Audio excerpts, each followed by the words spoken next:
Since 1992, there has been studies and discussion about high-speed rail, or recently ultra-high-speed transportation between Vancouver, Seattle, and Portland. Let us look back at the history of this idea and an update of where we are at now.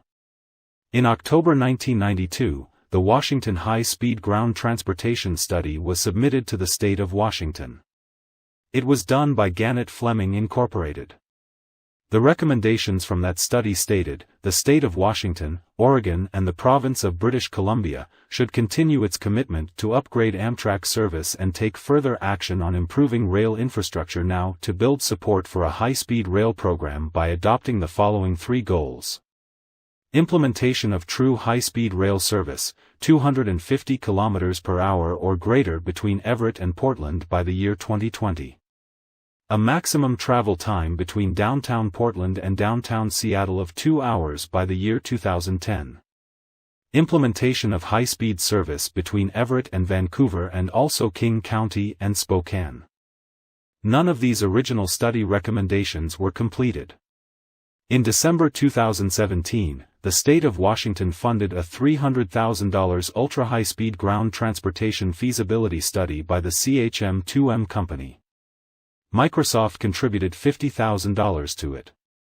The concept was to create a mega-region, called Cascadia, linking Vancouver, Seattle and Portland connected by ultra-high-speed transportation. It would have 7 stations with 2 million estimated ridership. The line would also connect to east-west and north-south lines.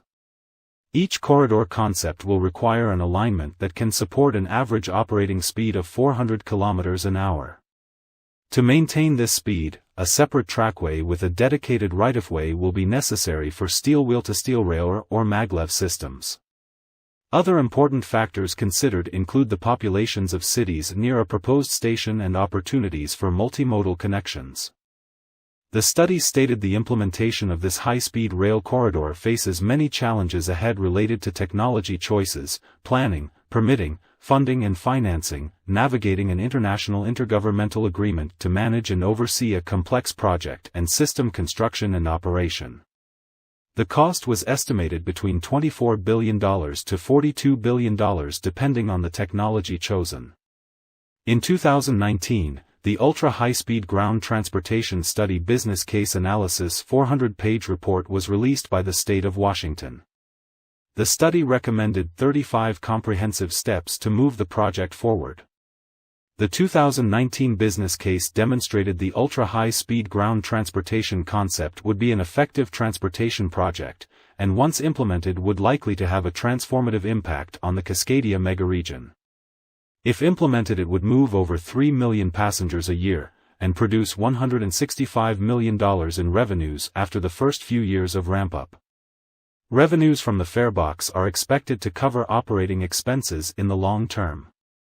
Ultra-high-speed rail calls for very high-tech power and guidance systems and could start a new industrial base around the production of high-speed rail equipment. Studies have shown that Cascadia ultra-high-speed has the potential to attract increased investment from employers in the region and create as many as 38,000 construction jobs, 3,000 operating and maintenance jobs, and 160,000 permanent new jobs across the wider economy. Portland to Seattle or Seattle to Vancouver would be approximately 1 hour, with low-no emissions and speeds of up to 250 miles per hour or 400 kilometers per hour. In June 2023, the Cascadia Ultra-High-Speed Ground Transportation Project legislative update was released. The project team has developed an initial funding strategy and submitted 2 federal grant submissions amongst other initiatives. A significant number of next steps are outlined in the document. As they move forward with the ultra-high-speed studies, the public still has a train to take them between Vancouver, Seattle and Portland. It is the Amtrak Cascades train. It is one of the most scenic rail journeys in the USA. There are currently 2 trains each way from Seattle to Vancouver. The trip takes 4 hours. There is 1 train each way from Portland to Vancouver. It takes 8 hours. There are also bus train options. Federal grants have been submitted by the state of Washington to improve the existing Cascade line to improve travel times and frequencies along the route. Take a ride on the Amtrak Cascades train, you will not be disappointed. I hope you found this video educational. Visit our website at highspeedrailcanada.com for more information.